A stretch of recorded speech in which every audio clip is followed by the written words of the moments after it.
सेवा नमस्ते, स्वागत छ तपाईहरुलाई मेरो अर्को भिडियोमा।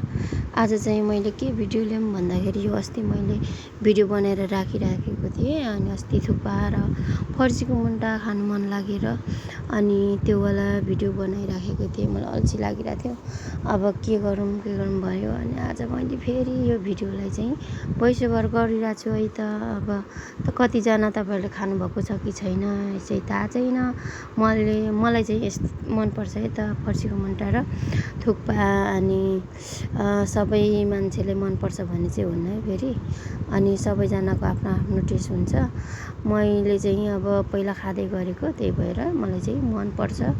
अनि त्यही भएर आज चाहिँ थुक्पा बनाएँ अनि फर्सीको मुन्टा केलाएँ, त्यसपछि फर्सीको मुन्टालाई पकाएँ। अनि फर्सीको मुन्टाको मात्र ग्रेभी हुन्न, त्यही भएर आलु प्याजहरू अब सबै लाएर लतपत बनाउने गरी मैले चाहिँ आलुहरूले पनि पकाएँ। अनि आलु पकाइसकेपछि चाहिँ मैले आलु पाकिसकेपछि चाहिँ ग्रेभीको लागि झोलसोल हालेँ। अनि त्यसपछि पाकिसकेको मेरो मुन्टालाई लगाएँ।